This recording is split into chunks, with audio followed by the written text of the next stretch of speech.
सम्माननीय मंच को नमन करता हूं।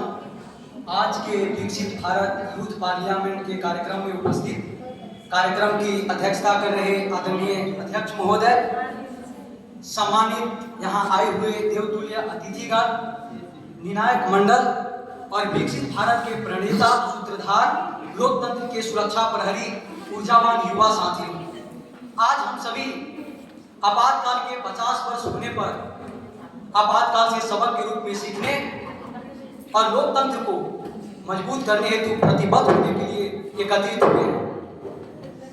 आज जब हम उन विषयों पर विचार करने के लिए एकत्रित हुए हैं तो आपातकाल के उन विषयों को याद करना जरूरी है। यह केवल एक इतिहास का पन्ना नहीं, अपितु वह काला दिन है जो हमें बार बार लोकतंत्र के प्रति सजग करता है।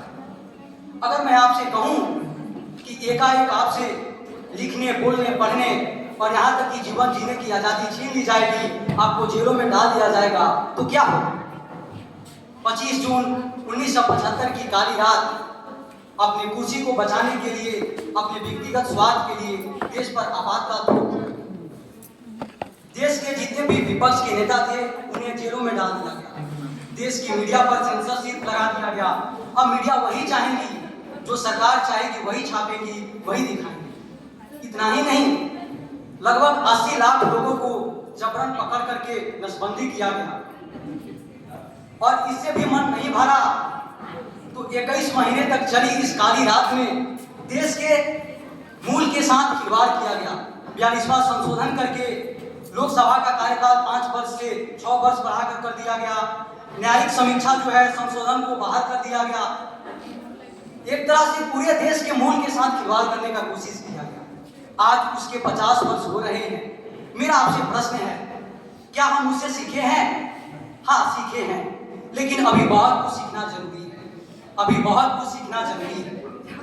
आंकड़े बताते हैं कि आज भी देश में लोगों को जो है अपनी स्वतंत्रता पर प्रघात करने के लिए मजबूर किया जाता है।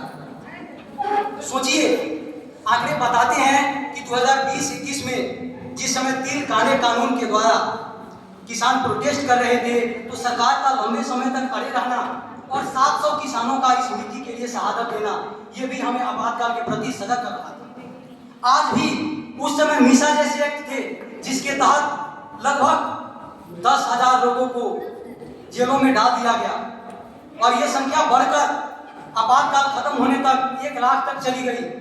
लेकिन आज भी ऊपा जैसे कानून, पीएमएलए जैसे कानून के द्वारा लगभग 10,000 लोगों को जेलों में डाल दिया गया पिछले 10 वर्षों में। और उसका साझा दर क्या है? मात्र 2%। ये हमें लोकतंत्र के प्रति सजग करता है। केवल बड़ी बड़ी बातें और इवेंटबाजी करने से लोकतंत्र सुरक्षित नहीं होगा। लोकतंत्र मजबूत कब होगा?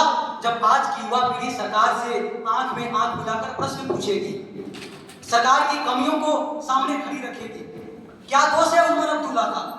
1000 दिन से अधिक हो गए, उस व्यक्ति पर देशद्रोह का मुकदमा लगा करके जेलों में डाल दिया गया और बेल नहीं मिल रहे, उसे तारीख पर तारीख मिल रहे हैं। क्या ये आपातकाल का याद नहीं दिलाता? याद दिलाता है।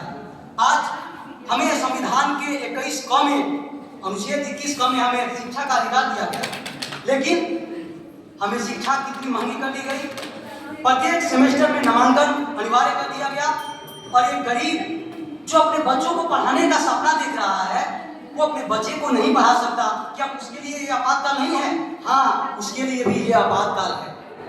इतना ही नहीं, देश के पीएमएलए के तहत जब देश में चुनाव होता है तो विपक्ष की पार्टियों पर केवल कार्रवाई करना पीएमएलए के तहत और उन्हें जेलों में डालना, और वही पार्टी के नेता जब सत्ताधारी पार्टी ज्वाइन कर ले तो उनका केस स्थगित कर देना, उनका चार्जशीट वापस कर देना, ये भी लोकतंत्र के लिए बहुत बड़ा प्रघात है, लोकतंत्र के लिए चुनौती है। इससे भी हमें सजग लेने की जरूरत है। आज जब मैं इस सत्य के पटल पर खड़ा हूँ तो मैं वही बोलूंगा जो सत्य है। मैं आज की युवा पीढ़ी से आह्वान करना चाहता हूँ कि आइए हम सब मिल करके, चूंकि हम ऊर्जावान हैं, नौजवान हैं, एक ऐसे राष्ट्र का निर्माण करें जहां आलोचना करना गुनाह नहीं बल्कि देशभक्ति समझा जाता हो। मैं कहना चाहूंगा, उठो जवान देश की, उठो जवान देश की वसुंधरा पुकारती, उठो जवान देश की वसुंधरा पुकारती, ये देश है पुकारता, पुकारती माँ भारती।